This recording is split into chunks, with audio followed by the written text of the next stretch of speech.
Welcome to Talking Pictures, your weekly vidcast for movie news. I'm your host, Aaron Shannon. Watching all the Scream movies last weekend reminded me of something that has bugged me about movies for a while. Journalists. The inspiration for this vidcast, in addition to Jenna Rink of 13 Going on 30, is, of course, Gale Weathers in the Scream movies. She's terrible and opportunistic, and she lies to boot. Journalists typically make it to movies for two reasons. They're bad at their jobs, or they're in love. Typically, movie journalists are bad at their jobs because they're trying to scoop the competition. This is true in such movies as Die Hard, where the TV reporters go for the juicy human interest angle and, oh by the way, almost let the terrorists win. Then there are the journalists that are in love. Rather, there are the journalists who find time to have it all. I understand that the 24-hour news cycle didn't exist in 1989, but I find it hard to relate to Sally Albright when she has time to listen to Harry Burns sing Surrey with a Fringe on Top.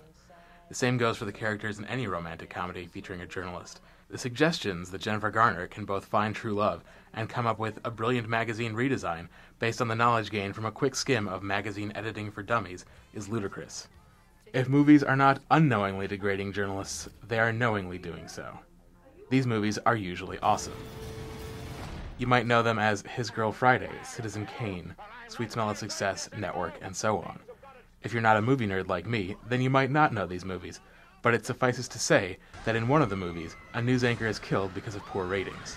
Unfortunately, I can think of very few movies that take journalism seriously. Good Night and Good Luck comes to mind. And that can be a little discouraging as a journalist. It's not that I take myself super seriously. I mean, I have a vidcast in which all I do is complain about things.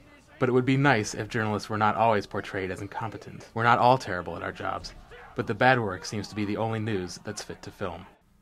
With Talking Pictures, this is Aaron Shannon. I'll see you next week.